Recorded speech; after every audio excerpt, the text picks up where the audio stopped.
I think we can start. People can join, whoever wants to join later.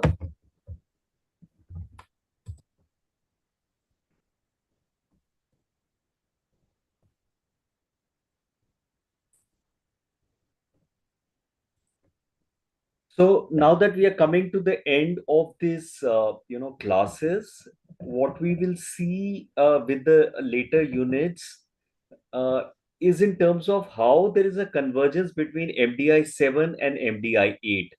And as I've been repetitively saying that, both of them have to be read together. In fact, MDI 8 needs to be read first and then MDI 7, because more often than not, the production processes, how the change of production processes, which is part of MDI 8, is determining the change of labor processes, which is part of MDI 7.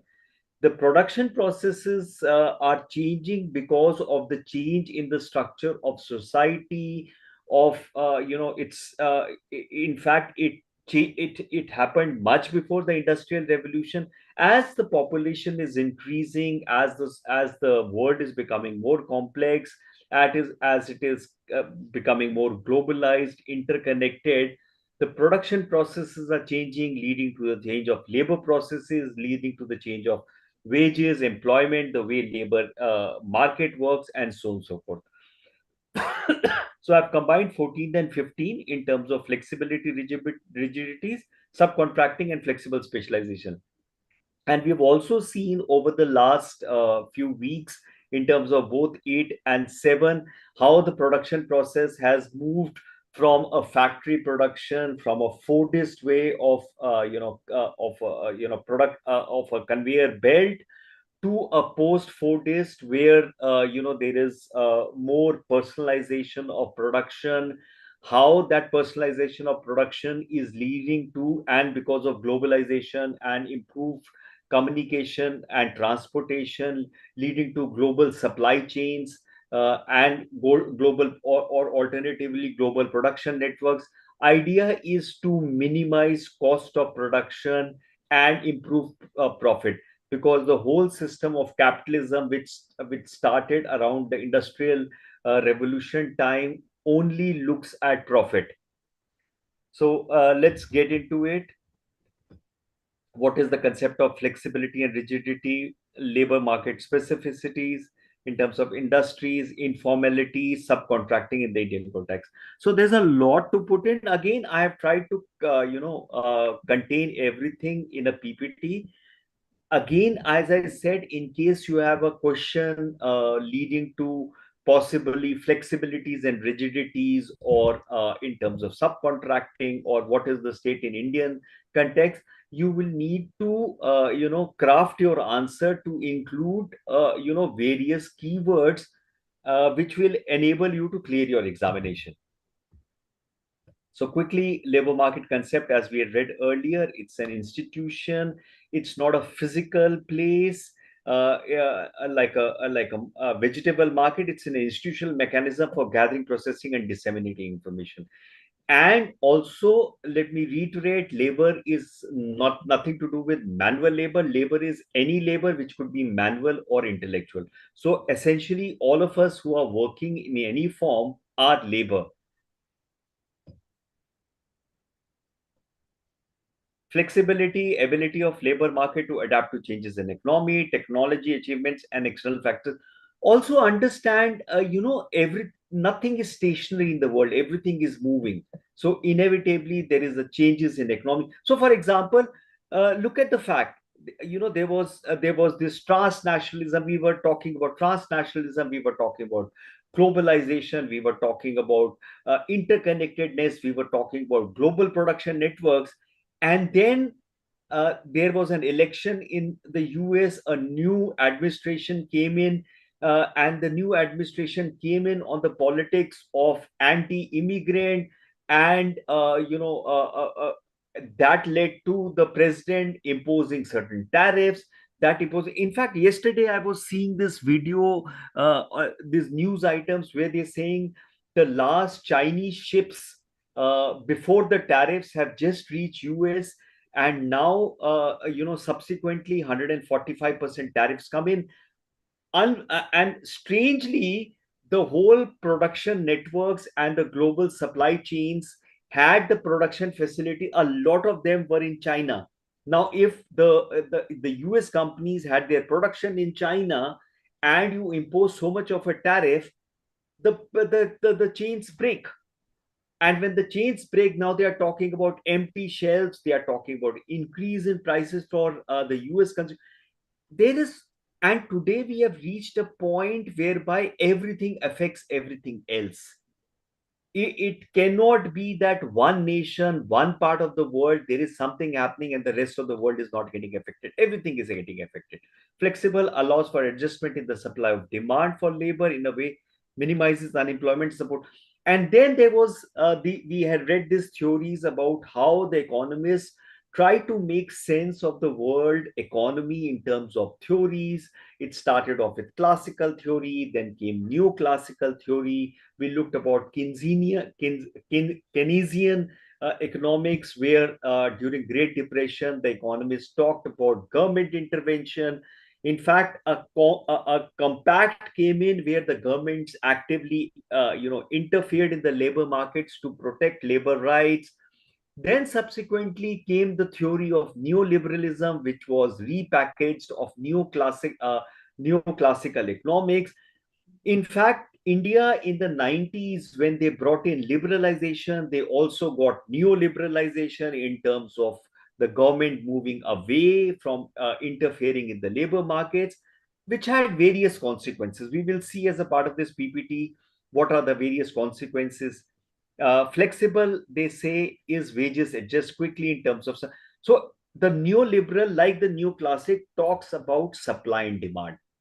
The capitalist does not want the government to intervene. They talk about supply and demand. From our experience, we know supply demand is not the only factor. There are many other factors which come into the picture. For example, look at the fact the politics of America has led to an institutional interference in the labor market, in the production processes. So obviously, it's not just supply and demand. There are more factors into it.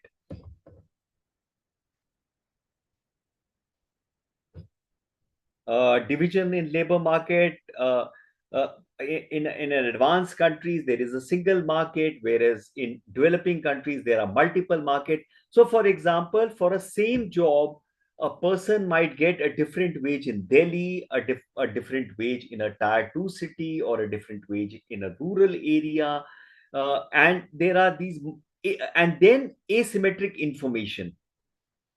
So a perfect labor market would have symmetric labor information. The labor would get exact information. There's a contract and so on and so forth. In developing countries, disparate wages exist between sectors, regions, existing divisions in the labor market. So, as we said, between the theory and the real life, there is many a times a vast difference, because, as I keep repeating, economic theories and economics is not a science.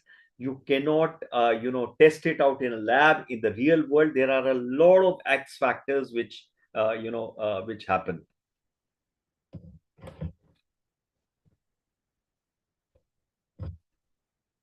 Wages for the same activity, say a truck driver, between organized, unorganized sectors, or for that matter, wages determined nationally or local, would ever match. High unemployment, doles, or relative incentives could act again. So, essentially, a capitalist would look at a flexibility whereby they would keep talking about supply and demand. Then there is this institution of labor laws, there is this institution of labor department, of government, in terms of a welfare economy, answerable to the public, in terms of taking care of labor rights or minimum wages, or etc., etc.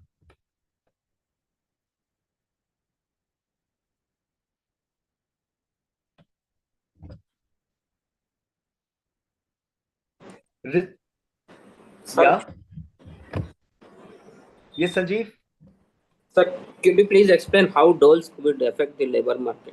So what would typically happen is when we are talking about supply and demand, we would talk about the fact that if there is a higher demand, and then the supply, inevitably the wages might go higher, and in terms of how the money in people's pockets are there, which will lead to aggregate demand and so on and so forth. Now, what will dole do is that the dole will put that extra money affecting the labor market. So possibly, a dole in a person's pocket might dissuade him for picking up a particular job, leading Sir, to scarcity in supply. For example, many a times you will hear people say these guys do not want to work because the typical argument of freebies and welfareism. yes, Manrega also has some effect. So see, so inevitably they say that. Oh, see, at the end of the day, understand the narration. The narration of the capitalist system and the capitalist is that the government should not come anywhere in terms of the supply and demand, which is the new liberal model or the new capitalist model. Let the supply demand take care of it. Oh, But then there is this engine of politics, there is this engine of human rights, there is this engine of ILO, where the government does come in and interfere. yes, sir. Okay? Sir. Okay. So there are multiple factors affecting the flexibilities and rigidities of labor market. Essentially, in theory, a perfect labor market is one where there is no divisions. Each employee, see, essentially, it is like this. In a perfect transport market, let's say, in terms of mobility, the perfect transport market will be that there is there is Uber, there is Ola, there are private taxis owners. Then each one is interconnected in terms of a customer having enough information about, he could compare prices between Uber, Ola, and the private. But that does not happen. So, between the ideal labor market, in terms of flexibilities, there are multiple rigidities built up, and those rigidities, especially in developing countries, are multifold. There are several factors constraining or facilitating labor's access to relevant information. Freedom to choose, just not nominal wages, but terms of employment. In an ideal labor market, there should be uh, the same information to everybody and a freedom to choose, but that does not happen. So those rigidities come in. Arrangements like macro policies, institutions, which the ideal neoclassic or neoliberal model says that there should be supply demand and that should take care of everything. But in the real world, especially in a developing countries, there are all these rigidities which get built up. Hello, guys, are you able to hear my voice? Yes, sir. Yes, sir. Okay, perfect. Then changes in macroeconomic policies, technology emergence. So there is never a fixed time or context in which there is an absolute flexible labor market. Decline in productive activities, impact performance of various sectors of economy, employment opportunities or may not be created. So inevitably you need to understand that economics and economic theories are, as I keep saying, based on a specific context of time and place, and nothing becomes an ideal thing, but these are frameworks to understand the way the world functions or world's economy functions or nations economies function. So any person who comes and says we will do this, specifically a policymaker or a politician, you need to understand that's rhetoric, more rhetoric rather than the actual way things function. So, for example, think about the fact, somebody would argue the fact that the president of US, Donald Trump, being a businessman, should understand the way global supply chains are there, the way capitalist system works. But putting tariffs would inevitably affect the price points of the American consumer. And yet, it was actually the political engine or the politics of the party and the country which led him to do that, which is, contra to, the capitalist way of working. So you need to understand it is pretty complex, it is pretty messy, and there are multiple factors which affect economy.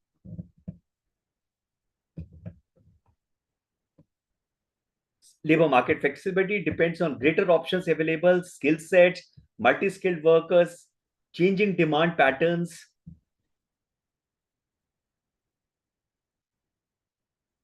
Then there should not be restriction based on gender, age, physical disability, and so on and so forth. However, we see, as I said, there are all these restrictions. So, for example, in the Indian labor market, there are even restrictions based on caste. That would provide a rigidity to the labor market. So you need to just broadly understand that in an ideal case, a capitalist system wants a flexible labor market, because at the end of the day, the core, keywords they use is supply demand. The supply demand will take care of everything. However, because of the complexity of the world and people and systems and institutions, there is always a certain amount of rigidity in various labor markets, more so in developing countries than developed countries.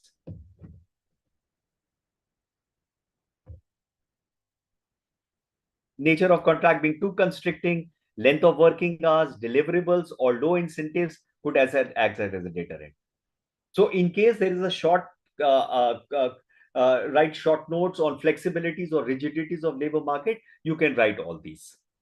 A positive approach in providing for acquiring skill through in-house or sponsoring training could facilitate mobility. Essentially, flexibility is that it's a perfect place. People can move in and move out. There is complete information. People can hire and fire at will. There is a total supply and demand. And then there is a mobility of labor.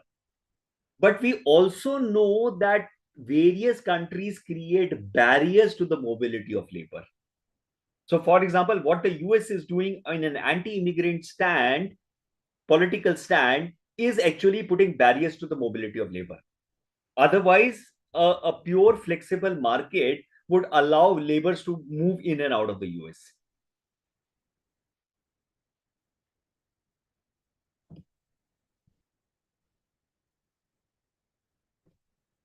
Guys, I hope I'm not going too fast. Guys, I hope I'm not going too fast. No, sir, able to understand. Oh, okay, perfect, perfect.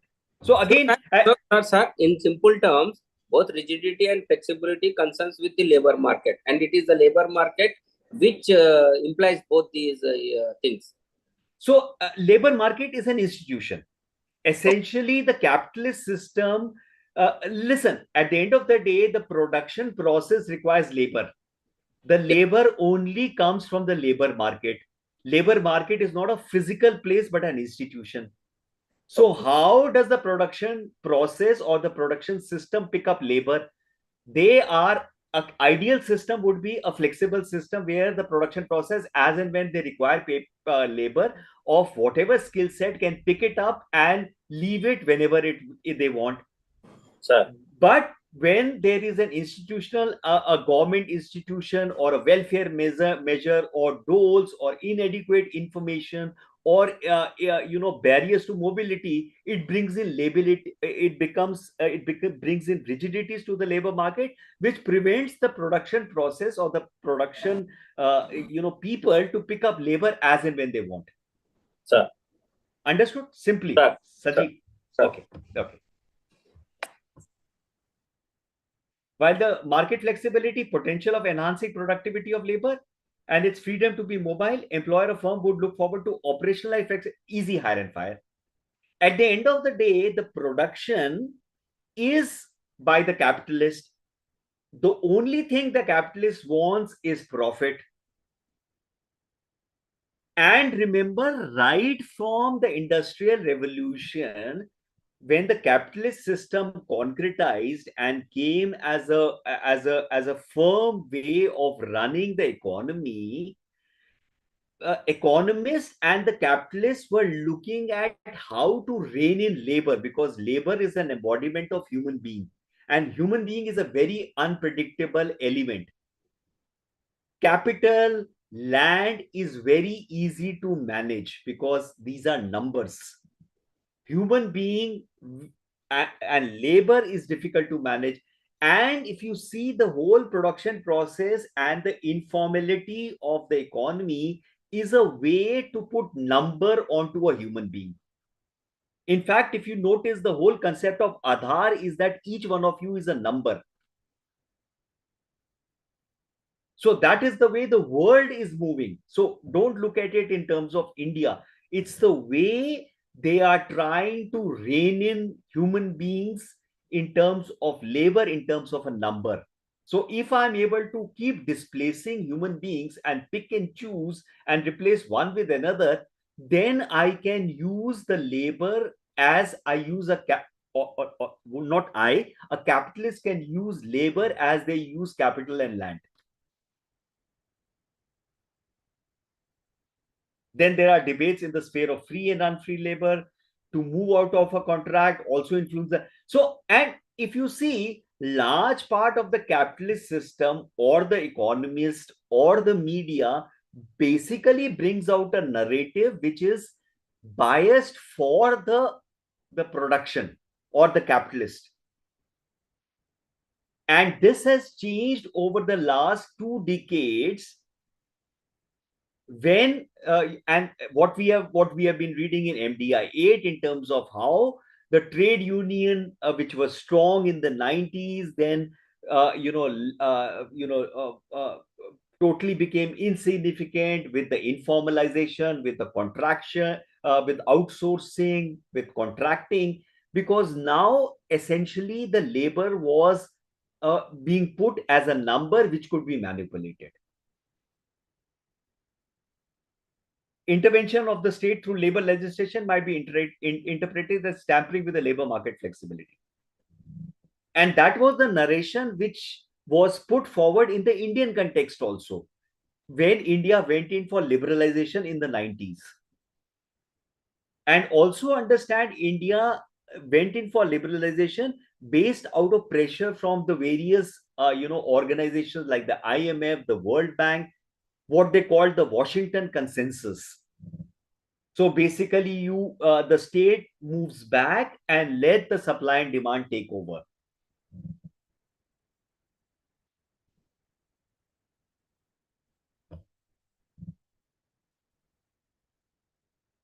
Now, in India, there is a particular, feature, and there is a large informal stature which has happened.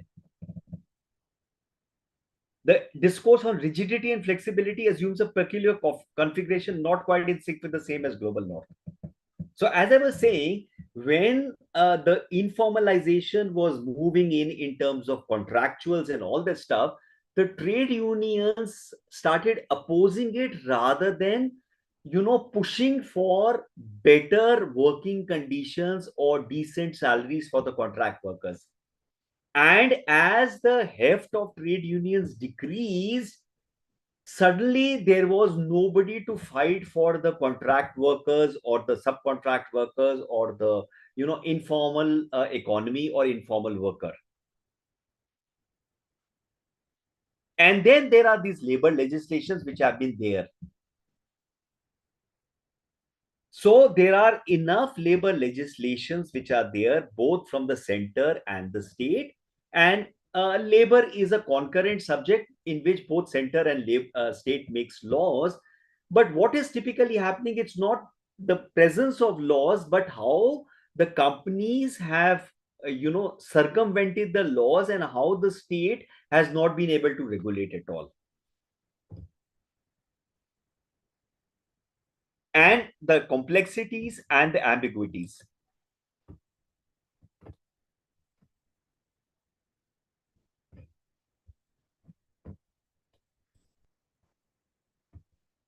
Sorry.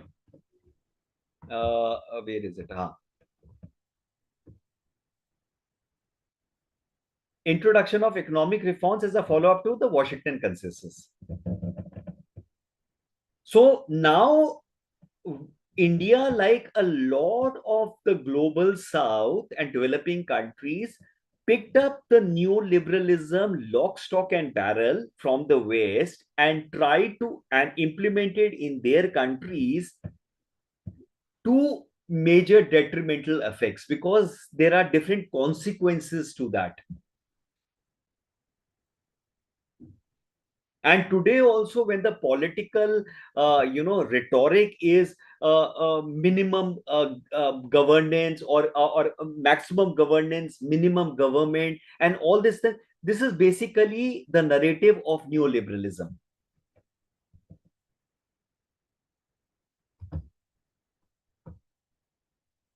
Capital needed to have full freedom to engage or disengage labor in order to attain efficiency. The neoliberal argument.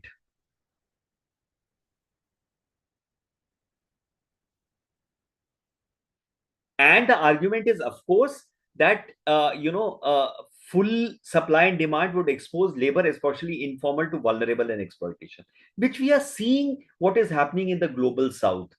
The global supply chains and the global production networks, as what we are reading in MDI 8, is leading to deterioration of working conditions, so much so that even some places the subsistent wage is not being given. The and you know the wages are pushed down, leading to vulnerability of people, leading to trafficking, what we are reading in MDN 9. And that's why I say everything gets connected.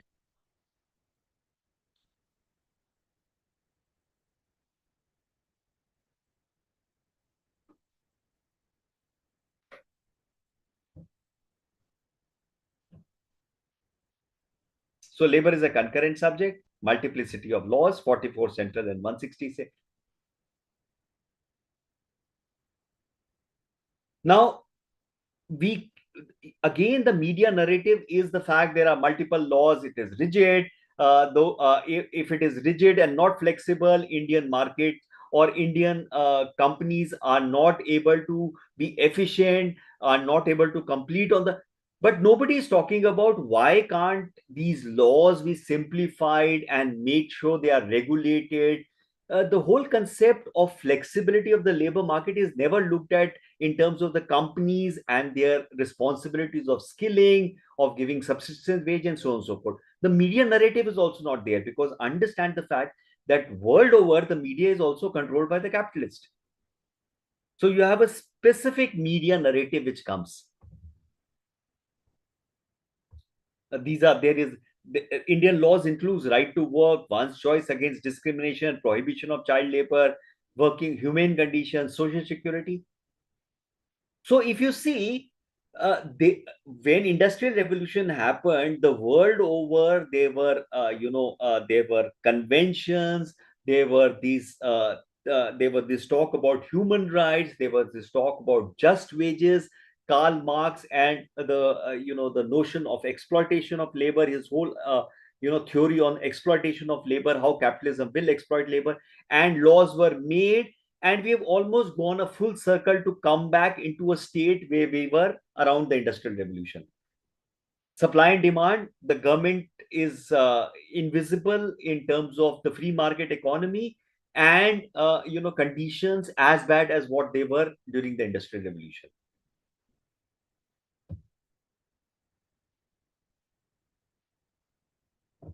So there is a Trade Union Act, Minimum Wage Act, State Insurance. There are multiple of these laws which are there in India, which is supposed to help the labor and the production and so on and so forth. So I'll just run through this. All these acts are implemented. Labor regulation applicable only for. Now these acts are also having caveats,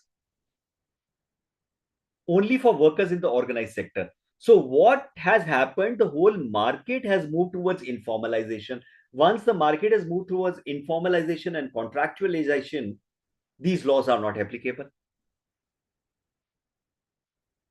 And the idea of the whole worker benefits or the labor reforms was to make workers happy, or to make the labor happy, to be able to be more efficient.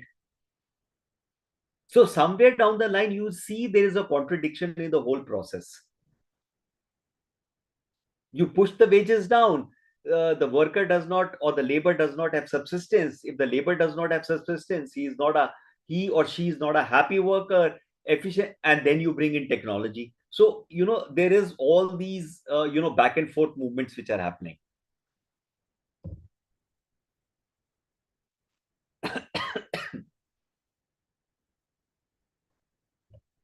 Stress on easing the compliance burden for small and medium business, and simultaneously the government comes up with this that small and medium businesses, by permitting self certification, restricting powers of labor inspectors, modernizing labor laws. And then we'll see how there are self goals which are created.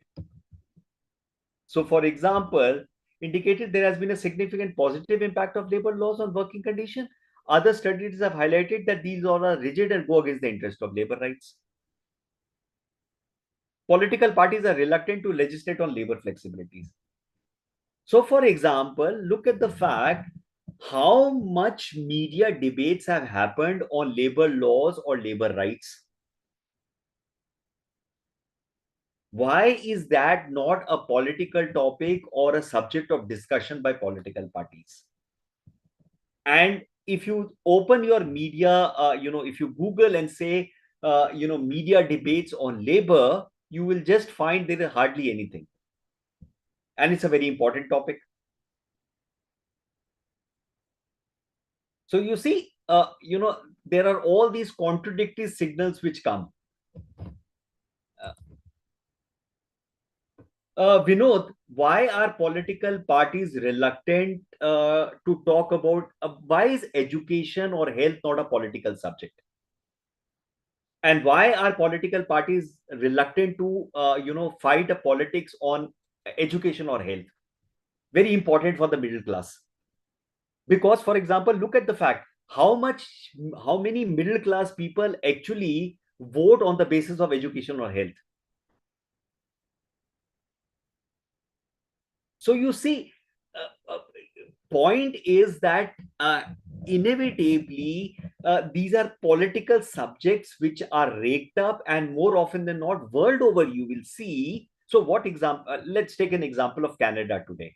So Canada has like any other country, like any other society, all kinds of issues which needs to be grappled with. And there are these two main political parties, the liberals and the conservatives. And last year, the conservative party was doing exceedingly well.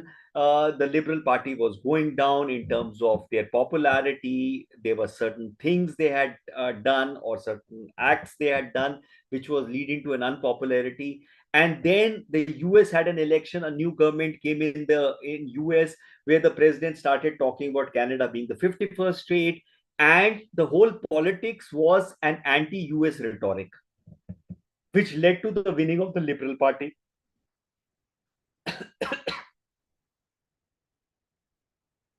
Any law in India for the informal labor. Now just a minute, Domingos, I just come to you. So Vinod, you see how and remember, democracies are based on people's participation and numbers.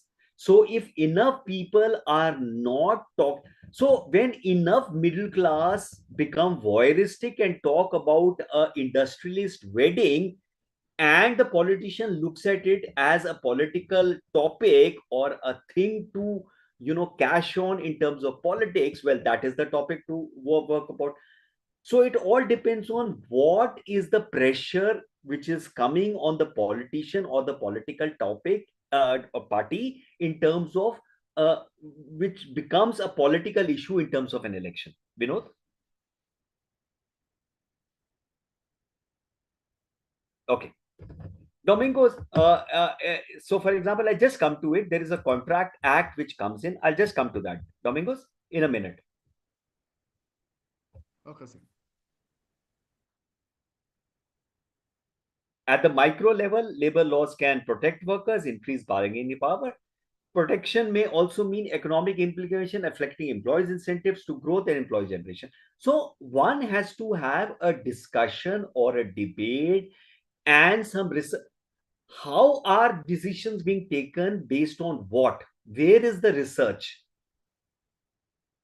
Any decision in a democracy should be based on some data, some research, and some discussion. But we see again, because and world over, politics of personalities, politics of identity, march ahead of in terms of over the data of research of debate. It's a worldwide thing. That's because human beings is a imperfect, irrational being in one way. At a macro level, labor and labor related laws introduce equality in the labor market. It has its cost. It can affect efficiency, aggregate economic restriction on the ability to hire and fire, has an adverse effect on the generation of employment and economic growth. So there are both sides of the way things work. And each nation typically, unless they look at the implications, intended and unintended implication of any policy, then there are all these macro factors and worldwide factors which will start affecting.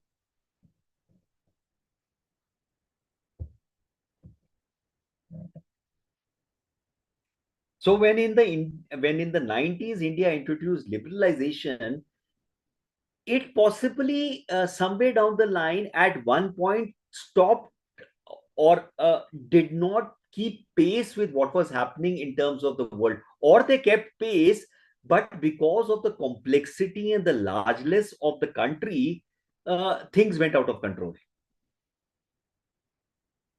Because remember, with it's very easy to talk about Japan or Singapore or Finland or Sweden or UK. These are smaller countries. India is a huge diverse country with a huge population and multiple cultures. To get something to move is a phenomenal thing. So, for example, India's Industrial Dispute Act of 1947 requires company employing more than 100 workers to seek government permission for layoff, retrenchment, and closure.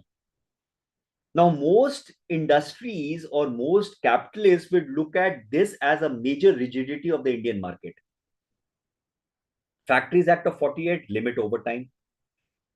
Contract Labor Act of 70. So there is a Contract Labor Act, Domingos. Provisions of cafeteria by companies which count 20 staff where the government can decide what to.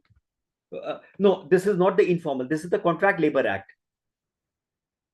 So now look at the fact, if an industry today wants to be more flexible and more profitable, it will not increase its workforce beyond 20, and it will subcontract everything, because once it subcontracts, it does not go through any of these.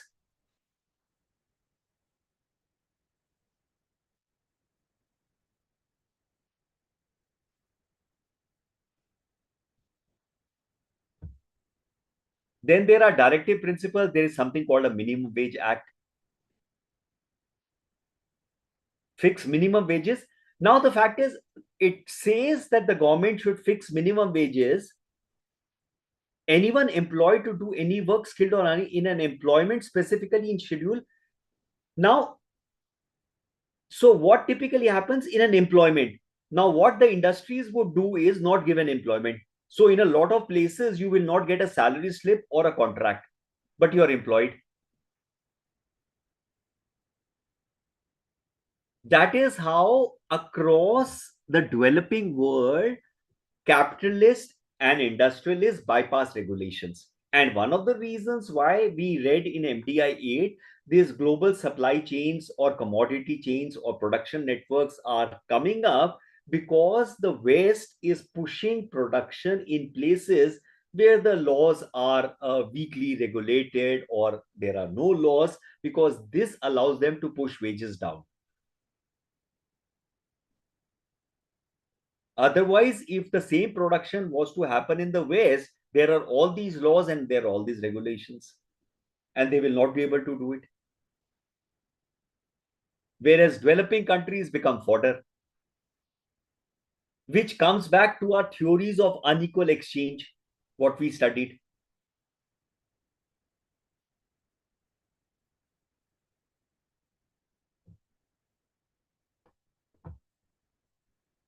Minimum Wage Act is not applicable to all workers and employment in the country. To employments that are included in the schedule. So now, if you see, the laws are made in such a complicated way that to understand by the industry, or and then because there is these gray areas, the government or its functionaries in terms of inspectors can then play havoc, creating two rigidities of labor market.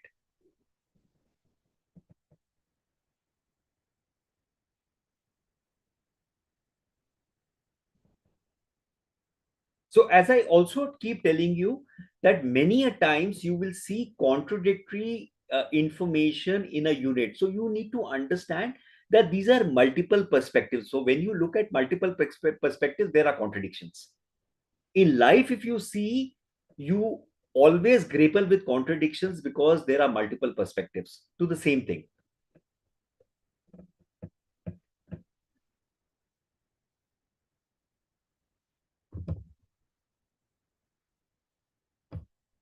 MWA has been criticized on the ground of absence of clear and coherent wage policy, does not set minimum wages, but stipulate wage be living wage. Certain norms are laid out in terms of calorie requirement. So what, as time goes by, you see laws again are not something in terms of written on a stone. The laws need to be changed with respect to the changing environment, economic environment, world conditions, production processes. What typically happened was, somewhere down the line, those upgradations did not happen. And then we came to a situation whereby the market was looked as extremely rigid. And maybe that is one of the conditions, reasons why most of the manufacturing shifted into China or Vietnam.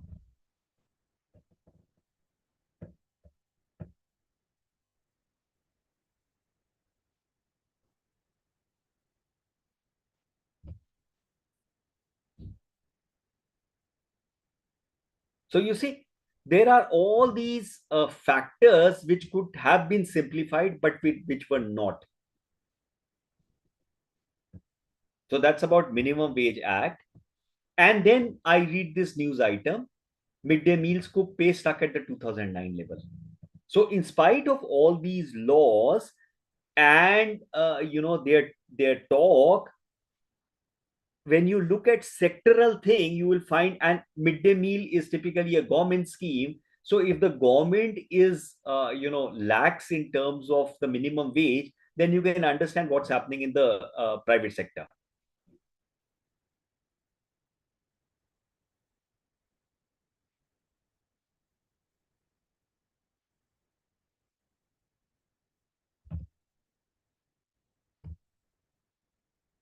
Then there is Payment of Wage Act, aims to ensure workers receive regular, prompt, and timely payment. Uh, and there's a 36 law, prohibits arbitrary deduction from worker wages, unorganized sector. Both these conditions are widely violated.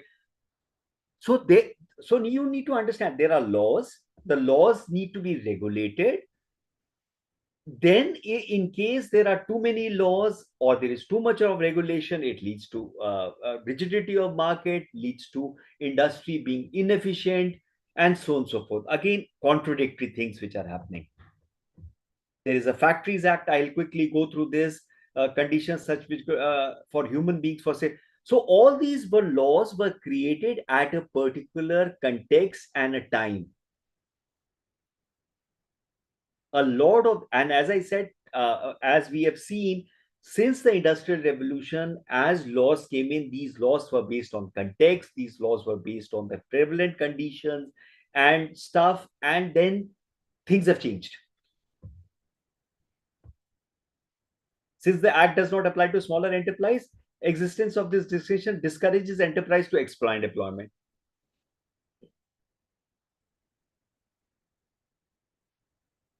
which is leading to increase of contract labor.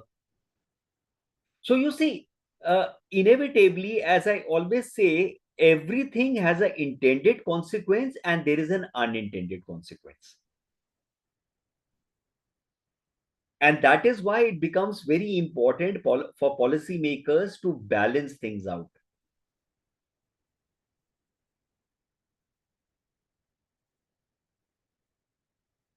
So I again, in terms of today's context, when the president, when the U.S. president put tariffs on China and the production processes are all in China, they suddenly realize that the whole toy industry is based out of China.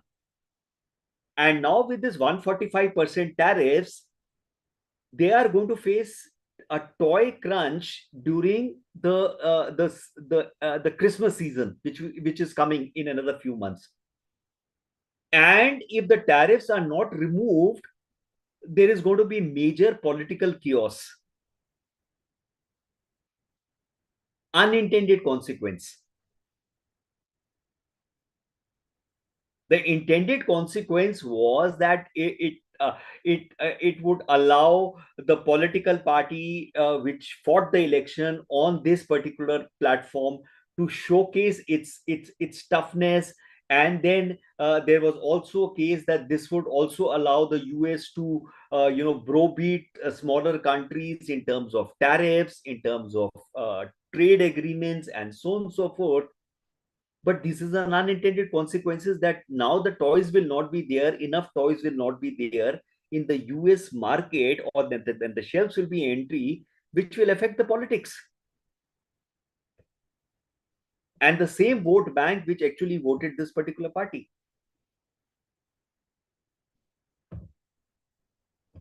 So Blinkit workers in Varanasi went on a strike, and then Blinkit deactivated their IDs who took part in the strike. So you see, and last class in MDI 8, we were talking about how the unions are coming back in, even in the informal economy.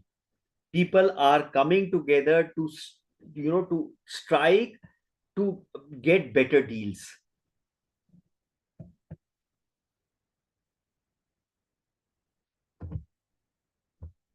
Then there is employee state insurance, there is maternity benefit, there is provident fund. I'll quickly skip this, payment and gratuity act. The idea of all these acts were to get the worker in a good space to be able to be secure and then produce or increase its efficiency.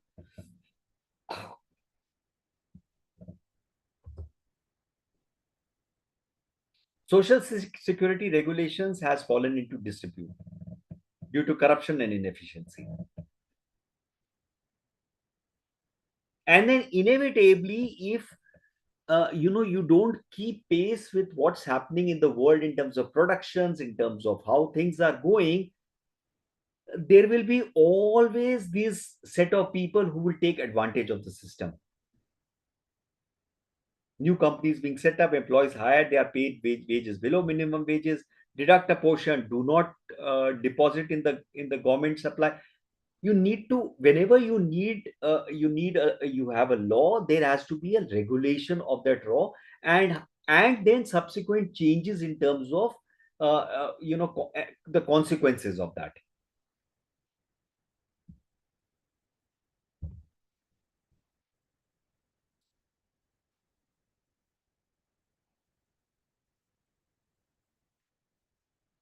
Then there is a Contract Labor Prohibition and Regulation Act, Domingo. So this is the act for registration of contractors if more than 20 workers are engaged. So in 70s, before the liberalization happened, they were already seeing contractual work increasing. So a law was passed.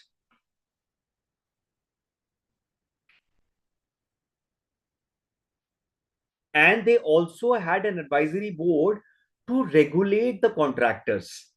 Because at the end of the day, if you allow only, so for example, if you only apply supply demand and Uber says that there is a surge pricing, but it starts charging more than what would be typically a surge pricing in terms of double or triple, then there needs to be somebody regulating Uber or coming down and telling Uber that this is not done.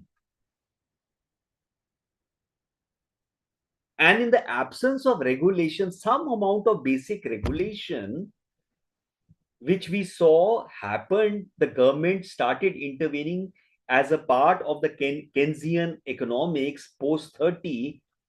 All governments across the world intervened. So, what the US government did in terms of putting a tariff is intervening in the supply and demand. Otherwise, they should have let the supply and demand happen. Why should the government, put its foot down in terms of unequal trade?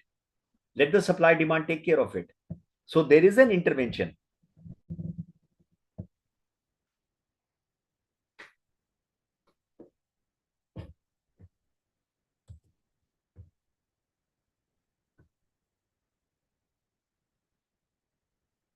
So the Industrial Dispute Act was basically for the factories and manufacturing.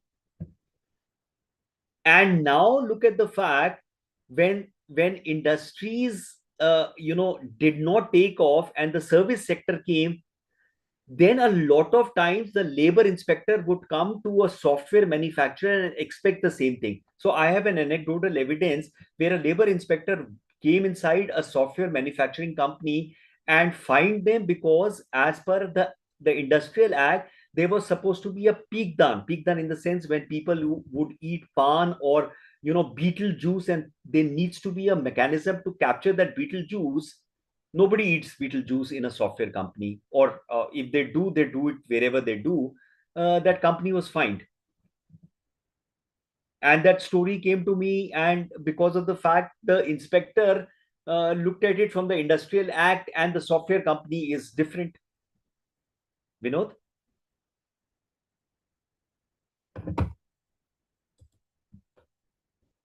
Okay. So as I said, whenever a law is applied, the law is made and applied based on a particular context and time. And when the context and time moves, then the law has to be modified, changed, appended, uh, you know done something, scrapped. But somewhere down the line, remember, the bureaucracy is much slower than the way the world moves. Recently, a constitutional bench of Supreme Court held there was no need to be an automatic absorption at the end of the contract period. Abolishes the contract labor. Many firms stay small and unproductive, and many large profitable firms prefer relying on temporary contract labor and machines rather than training workers. So there will be always a bypass.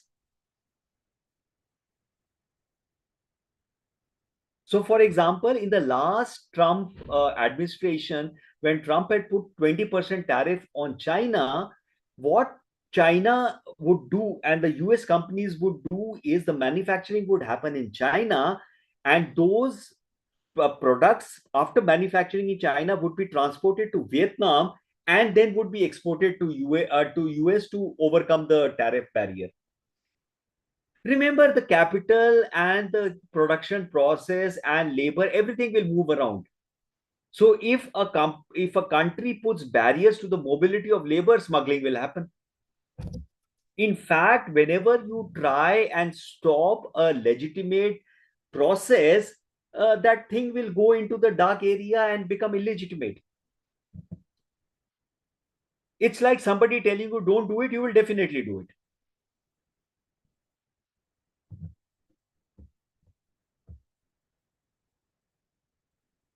So, for example, industrial dispute acts, conditions for layoff, retrenchment, closure, and that is where possibly the industry organizations and the associations or the should have lobbied with the government to change the act to make it more efficient.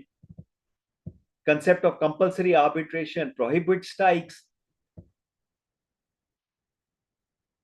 which would make the labor market rigid.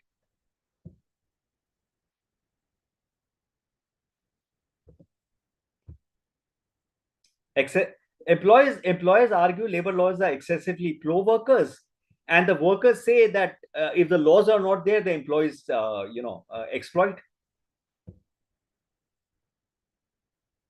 See, need for flexibility essential to compete in international market. So there are two aspects to it. The companies either can contract to become more flexible, or they can actually train their workers. But for training the workers, you need a full schedule. Na? You need companies to invest. A problem with Indian capitalism or Indian capitalists is the fact that they do not invest in upgrading their own production processes. They don't invest in R&D, which was a very essential part of capitalism worldwide.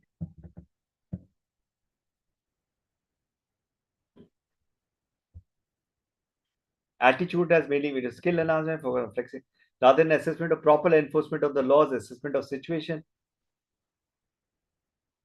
Uh, Again, World Bank's doing business report has said laws created to protect workers often hurt them. So, these are back and forth in terms of negotiation. There are laws, companies try and bypass those laws. There is lax regulation, there is inefficiency, there is corruption, and so on and so forth. And then, meanwhile, there is this informality and jobless growth.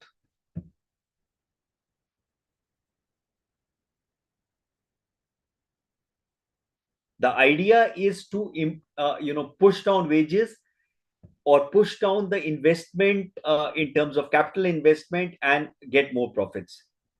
With the aim of right sizing the firm, creation of new jobs have been outpaced by job loss. Surplus labor from general sector is being thrown out into informal.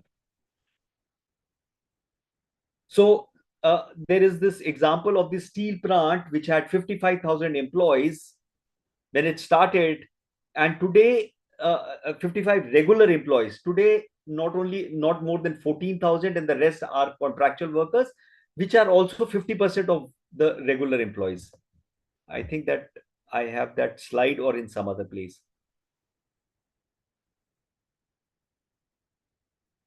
In fact, when the regulation happens, it for the interest of the workers, it is the capitalists say it is interference with the working of the market mechanism.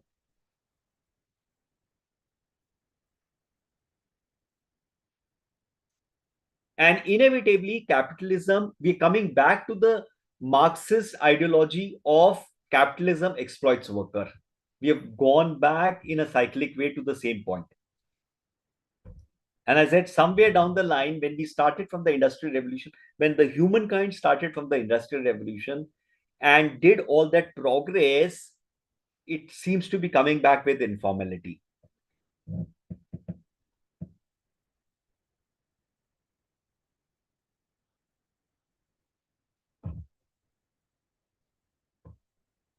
And new areas, new ways it is being done is special economic zones, which are declared as public utility and does not come under the Industrial Dispute Act. They are kept out of the purview of state labor departments. This is a way to bypass the workers' rights and protections and ostensibly make the labor market flexible.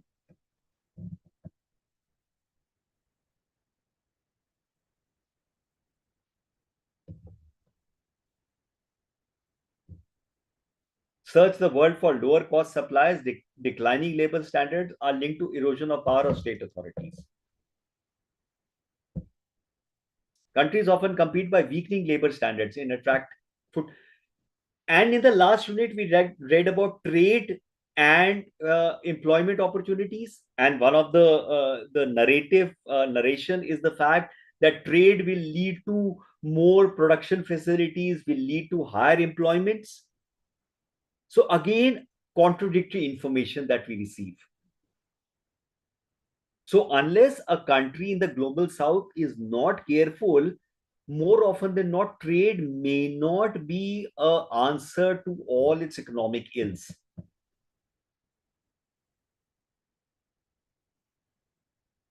Or getting technology transfer or getting production processes may not be the answer. For example, we have seen in Bangladesh.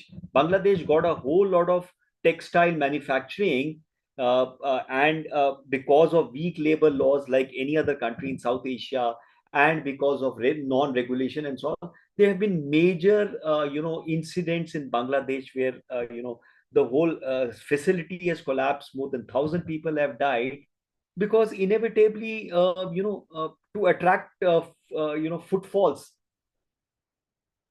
of investment, or for getting people to invest, there has been what the term is, race to the bottom.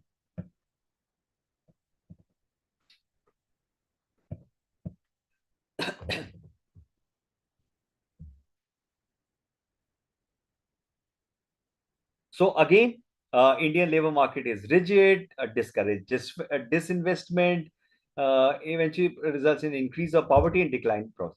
So it has both kind of consequences.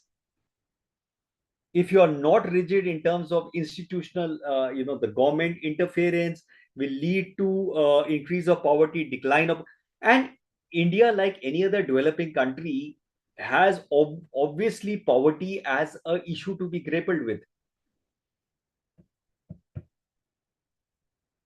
So investment is good, but how much of an investment?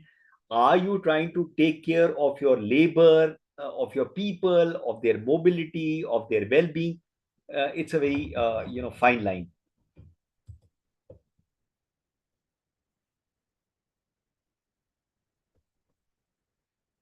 So but essentially, this Vinod, the service industry, uh, there is no specific law which has been brought in for a service industry. A whole lot of laws which have been there generally are tried to be taken to regulate, and if you see, a lot of regulation is just not happening, Vinod.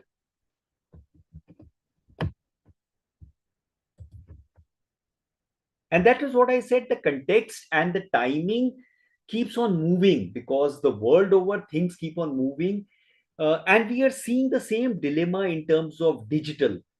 How, what to do with digital, what to do with digital data, how to regulate it, how to regulate social media, what kind of debates are happening.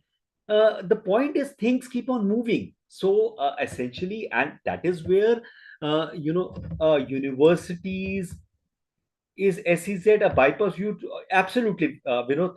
SEZ was a bypass. Today, you don't need an SEZ. You can typically, subcontract, outsource. So a lot of companies outsource to further other, countries which have, for example, India might be outsourcing certain things to other countries where it is still cheaper or whatever, or to the rural areas where it is cheaper. As I said, there is an area near Gurgaon which is very backward, and I know of a diamond cutting unit out there. So obviously, it has been outsourced to a company, possibly from Surat or from someplace else, and so on and so forth. So SEZ was something which was very much in currency during the 90s and the 2000s. Nowadays, just about everything is an export promotion. You can set it up anywhere.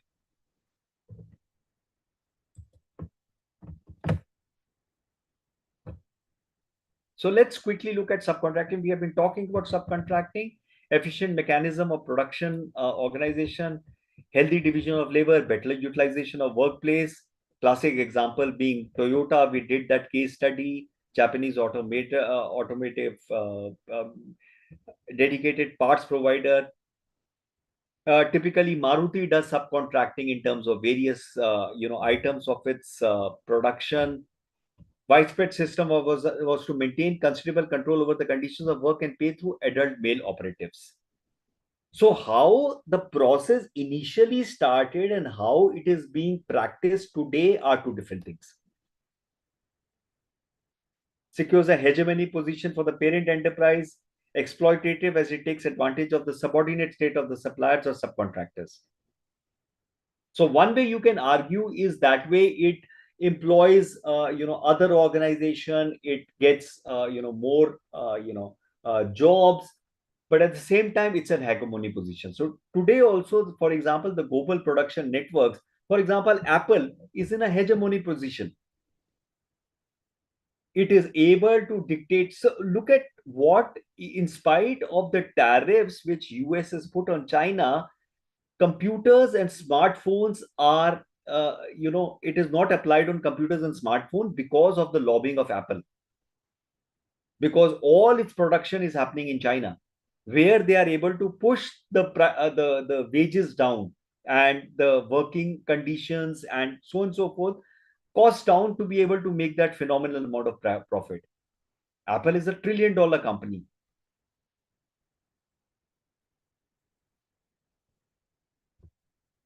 So let's look at typologies of subcontracting. There are various typologies. One is capacity subcontracting, outsourcing parts of production to additional or excess to what could be undertaken in the house. Prevents new fixed capital, allows it to continue operating at plant capacity. So you have a particular plant capacity, you need more, you subcontract. That is capacity subcontracting. So if you have a question on subcontracting, you could write, and if it's a long answer, you could write typologies of subcontracting. If it's a short answers, just like on contracting, and you can mention, there are various kinds of subcontracting. It is called horizontal subcontracting. Portion of the order by supplying required raw materials, detailed product specification at pre-agreed prices. So you give it to somebody else to manufacture. Then there is a specialization subcontracting. It's a vertical contracting. Parent firm gets part of production process done through external firms endowed with special skills. For example, Maruti. Axle is manufactured by somebody else. Steering is manufactured by somebody else. Tires are obviously somebody else. Then there is supplier subcontracting. It produces a separate component of product which is entirely produced. Maruti practices supplier subcontracting.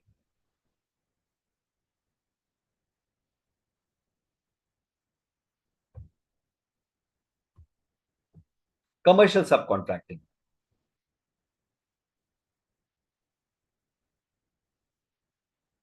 Only to market, promote, and distribute the same.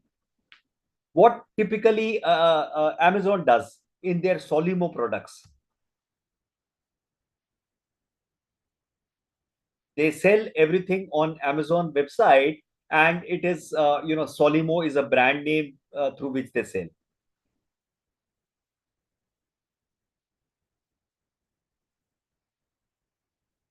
Small and even dispersed firms to their parent firm. That is commercial subcontracting. Business process, BPO. We have all heard about BPOs. In fact, BPOs and KPOs are one of the mainstay of today's subcontracting in India. Manufacturing, this is more like service, advancements in IT, ICT, and growing significance of knowledge economy. So lawyer firms in the US give all their case studies, which is data entered by the Indian entities, call centers, and all these things are all done by India. That is BPO and KPO. So, as in vertical subcontracting, distant stages of hierarchy. In horizontal carry out the same tasks are at the same level. So obviously hierarchies are there. Then there are specific ways the control happens, the way the authority happens.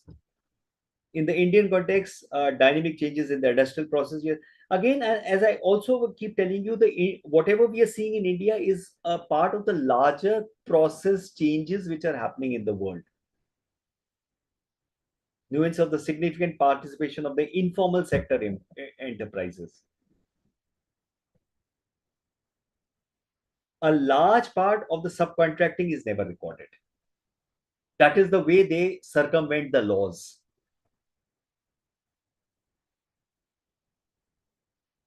And you can understand in if the large part is never recorded, how vulnerable the workers will be or the labor would be.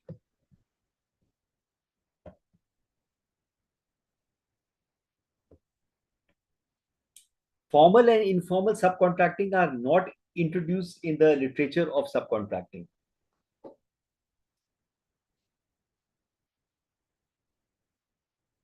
and risen since 60s sharply during the post-reform periods. So it is not that liberalization of the 90s actually was the watershed moment of subcontracting. Subcontract was happening since 60.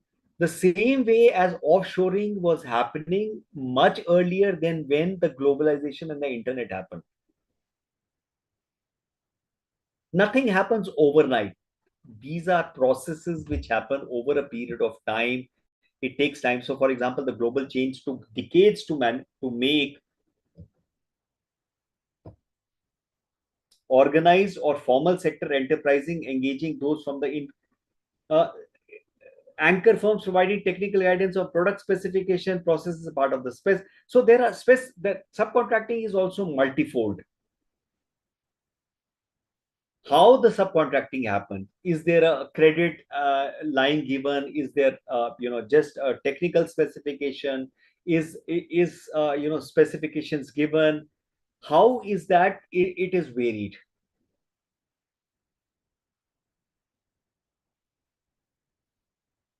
In any of the first four types of subcontracting described earlier: the commercial subcontracting, capacity subcontracting, specialized subcontracting. Savings on cost of labor and evading attested labor regulation have been the most common cited reasons for the growth of subcontract.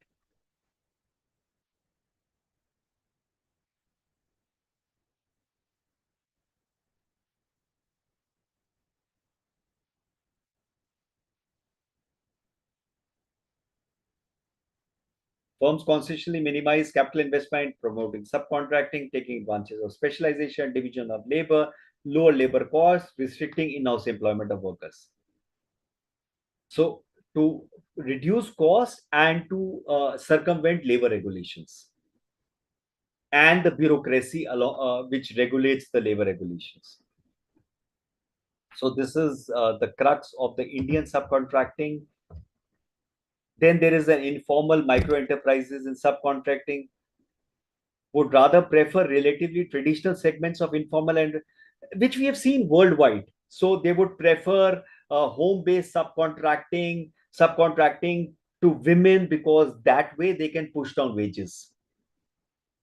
However, providing financial assistance to subcontracting did not figure prominently in such studies.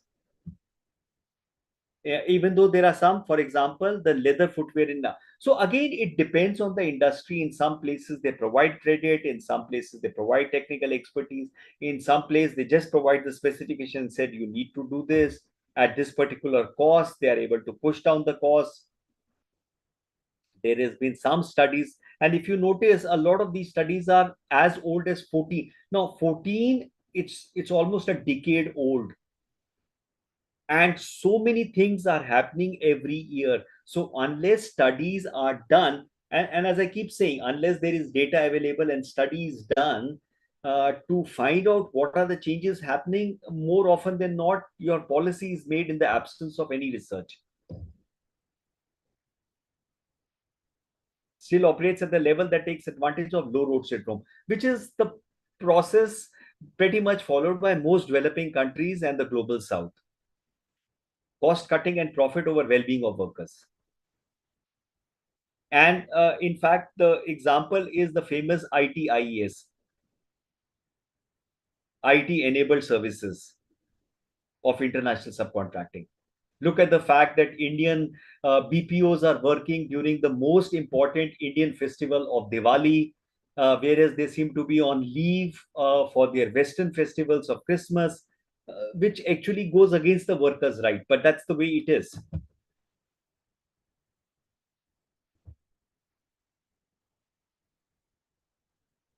The strict and obnoxious tailor, Ramesh says, to cyber coolies. In fact, this term cyber coolies was in currency much earlier. Unhealthy hours, odd timetables, unusual norms, excessive client oriented sector in socially excluding and demeaning situations. Again, this is a 2014 study.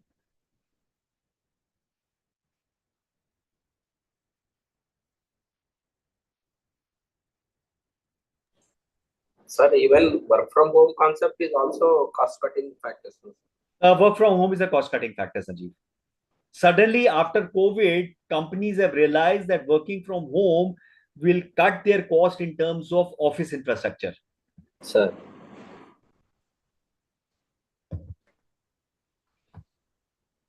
So, despite existence of vendor development programs and subcontract exchanges, so Dominic, there is a existence of vendor development programs, subcontract exchanges, both at state and national level since '95. Private firms have hardly retained subcontract relationships with the same firm. And one of the ways they do it is they will always circumvent in terms of if there is a fixed time period, they will reduce, if there's a 90-day period for a subcontract, and if there is, you keep repeating a subcontractor over a period of time, then you should typically absorb that thing. They would cut it at 89 days and then rehire after a few days. So always, and this is just across the global south. Most MECs are unable to access whatever services are on offer through this initiative. Again, the labor market is not flexible enough in terms of everybody getting the same kind of information.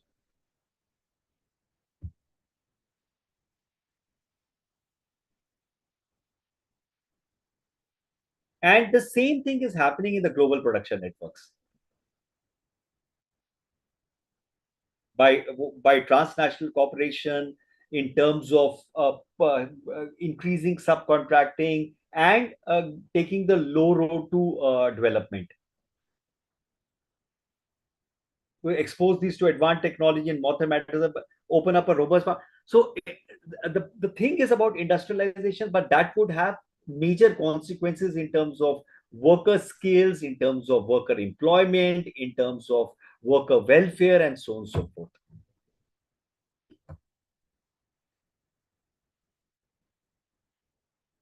So there is the narrative is that it would enhance export potential, improve interface with the global standards, lead to transfer of technology, and this is the same argument which find resonance in all the multilateral organizations. But we've seen that it does not happen in terms of the narrative. The way an ideal flexible labor market is supposed to function never does. Neoliberalism gaining grounds, globally product and process specification have exercised major control over developing economies. In fact, today the transnational corporations are putting so much of control that they are affecting national politics.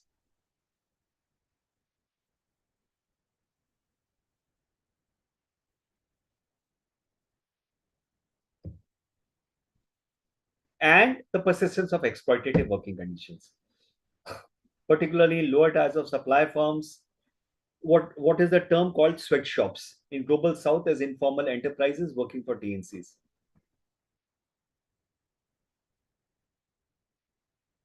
And that's a fact across global south. So that political argument of tariffs will increase manufacturing in the US will not happen or may not happen, because there are other factors, macro and microeconomics, which will not let it happen.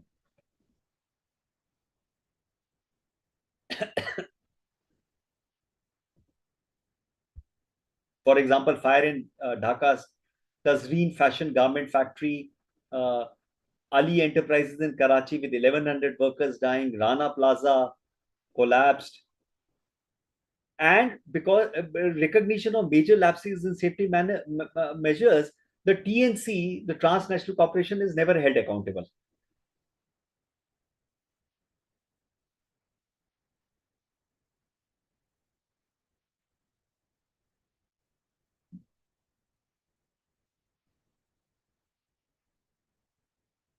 Okay, let's quickly look at the flexible specialization also. Uncertain demand firms. Basically, the Fordist was one product in a factory production methods. As people's preferences changed, they wanted different products, which you cannot have multiple factories for different products. So you need flexible specialization. Flexible specialization comes to small and medium enterprises, or small or micro enterprises. Advantage of size, batch production, labor. This is the way the production changed, and what we have studied in MDI 8 as to how the production has been changes, which is leading to what is called flexible specialization. Discrete demand in terms of factors of production. Strategy of permanent innovation, uh, flexible multi-user equipment, skilled workers creation through policies, industrial commodity. So now the production world over is in terms of flexible production. And to cater to flexible production, obviously subcontracting is being taken care of, is being used, outsourcing, ability to diversify, split production with compromising on scale, flexible specialization. Not commensurate with the rigid norms of organization, what we saw during industrial revolution. So in case you have a short answer on flexibilization, you can say the production processes changes because of changing taste, which cannot lead to factories producing the same product, and hence they would need flexible specialization or specific specialization, which is subcontracted or based out of subcontracting or outsourcing, and so on and so forth. Through technology or organization upgrading by imparting skills to existing workforce, modern method. And one of the things of the skill set for the next for the next years to come, or for the years to come by, is a flexibilization. In case you are fixed on one particular skill, and that particular skill goes out of fashion in terms of a new way of production, you will no longer have a job.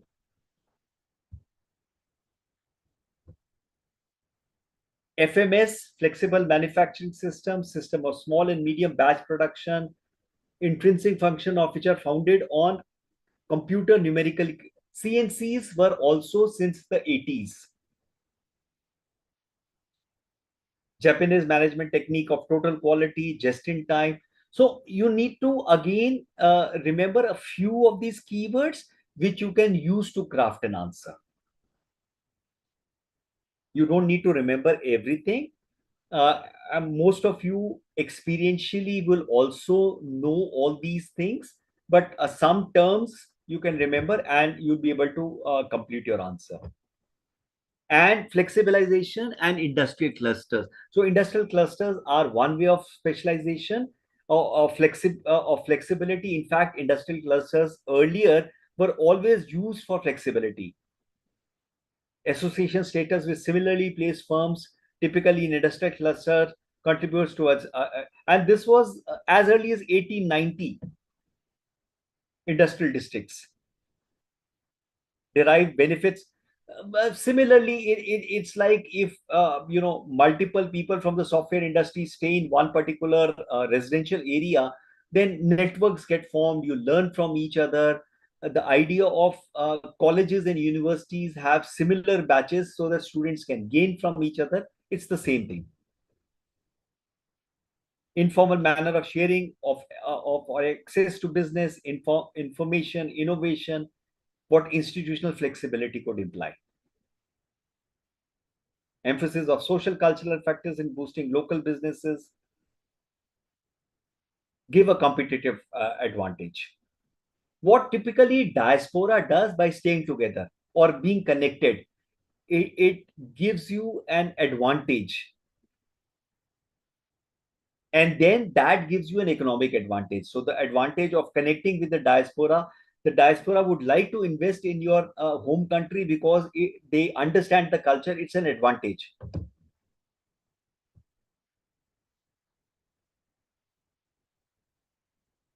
Though the practices of flexibility is low road or destructive approach, as cost cutting on labor, commonplace stature to be competitive.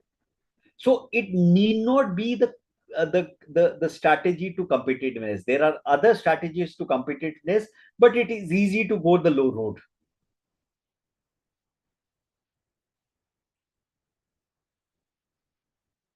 Best achieved with informality and labor market deregulation.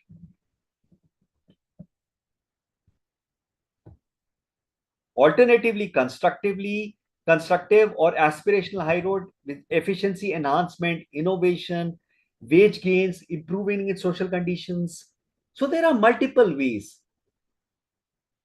So let's say you are looking at hacking.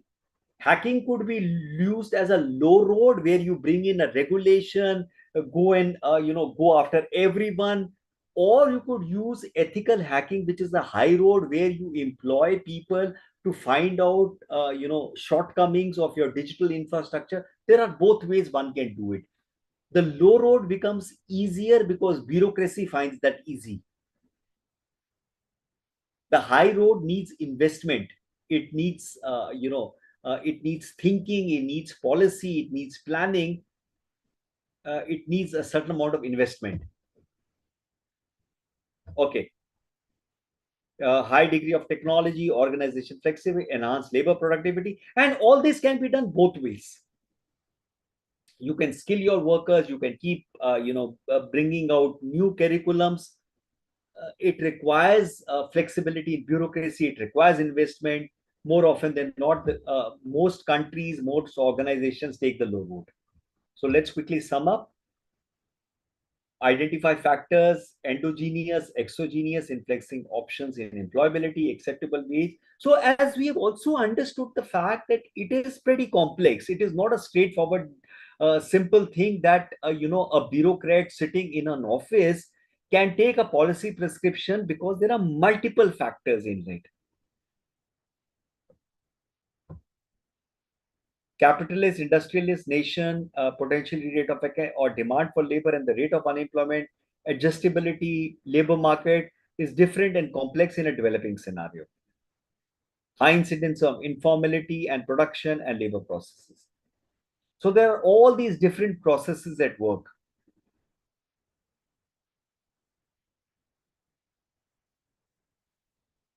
And then somebody has to look at sectors, each sector. For example, a dual economy like India, where there's a traditional sector, a very high traditional sector, and a modern sector. Somebody needs to study. Unless you are doing research, unless you have data, unless there is a data driven or research driven policy, more often than not that policy will be half baked. There are some references, you can read it. And let me just close it. And hi Shreya, I can see your face finally. Hi guys, any questions? Hi Shreya, hi. Your mic is Hello, off. sir. Hello, sir. Hello, I hello, am hello. in the office. That's Okay, why. okay, okay. Switch it off. Switch it off. I don't want you to switch it on. Any questions? Sir, Yes, Sanjeev. sir, whether demonetization and COVID Ah, have adversely affected the labor market or acted in favor of the labor market? both adversely affected the labor market. Both, sir. Yes. But, sir, when we observed during COVID time, there are certain categories which gained much actually. Say, for example, like medical health. Medical health gained a lot of, what we call business actually. It gained a lot of business. So, in one way, we can say that it helped some few and it caused loss to many actually. Okay. So when you look at it, medical health during COVID was more predatory rather than a supply and demand situation. Sir. So, when predatory also happens, then it is an unfair way the market functions. Because, so look at the fact. Now there is this thing between state creating a healthcare facility or you taking Mediclaim Sir. or a medical insurance. Inevitably, whenever you are taking medical insurance, it is a money going out of your pocket. Yes. That money which is going out of your pocket is could have been used for other purposes. So essentially, you and how much money should go out of your pocket to ensure that you're secure. Sir. So between Europe and US, you see Europe is seems to be much better because in Europe the medical facilities are state sponsored, whereas in US, and we have picked up the US model where at the end of the day a medical insurance is not something which is given to me by the state after paying taxes. I'm paying taxes and then I am paying money to take care of my social security. Sir. Which is, if you see, unfair. Now again, when we look at various classes, for me as a person, shelling out a lakh 2 lakh in terms of medical insurance might not be too much if I'm earning 2 lakhs 3 lakhs rupees Yes. a month. Yes. But for, let's say, for a guy working on a petrol pump whose monthly salary is 18,000 rupees, he's vulnerable. Yes. And so are 60% of the people. Yes, sir. So essentially, then what is how? So it is a very rigid market. Yes. Because Yes. Yes. companies need something, but people are not there because they are insecure about everything. Sir. Similarly, when demonetization happened, look at the whole unorganized economy was killed in one shot. In fact, India's GDP went down after demonetization because India is large. There was a large chunk of economy which is unorganized. Sir. So, sir. And Sir, government might be aware of this situation actually before initiating, I mean, implementing the demonetization. so again, understand, as we have talked in this unit, remember the politics. There is a politics at play. There is a globalized. So see, look at companies like Visa, Mastercard, MX, or digital data companies. They would, what do they want? They want more data to be produced by you because they get money out of the data that you are selling to them. You're not even selling to them, they are taking the data for you. So Sir. it is in their interest that you generate more data.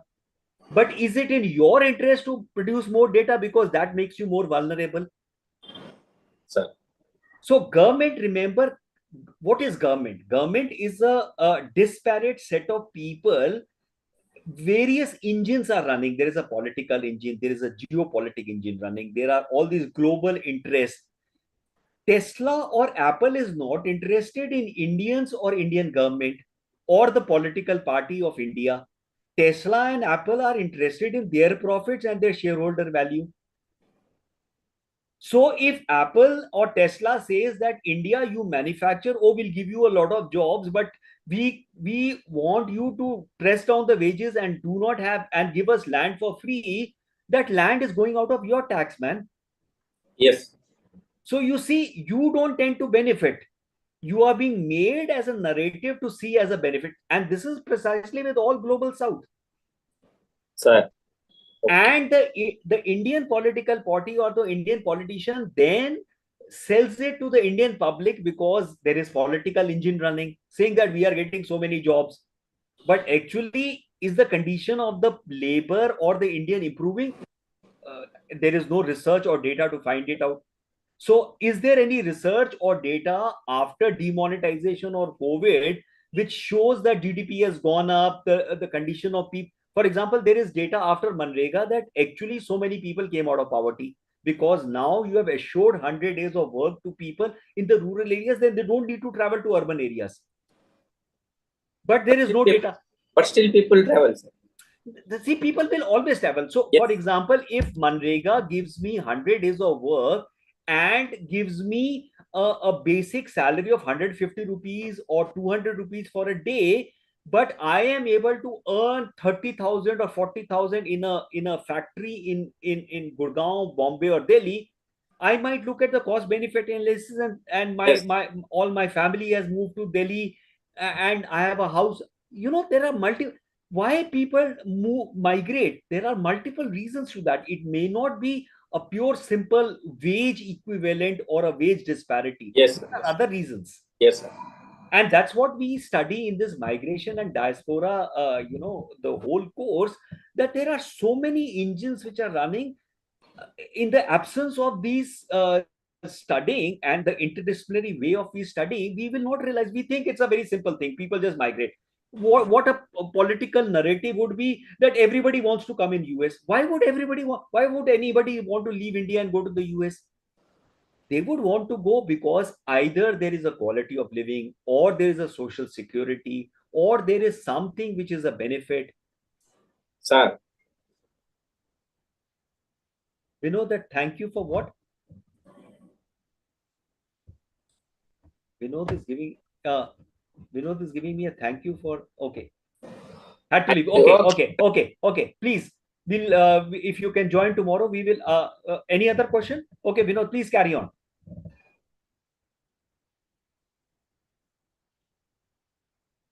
Any other question? No, sir. Not from my side. Okay, Domingos. I don't have questions, sir. Okay, perfect. So if there Thank are no questions, as I always say, in case you want my want this PPT, it's obviously there on YouTube. But in case you want it, you can send me a mail. I'll send you the PPT. And more often than not, whenever you're answering a examination, please understand you need to craft answers based on certain keywords. Don't try and remember everything. Remember certain keywords, and then experientially you understand how these processes, production processes, are moving. Subsequently, the labor market moves and the labor moves. Yeah.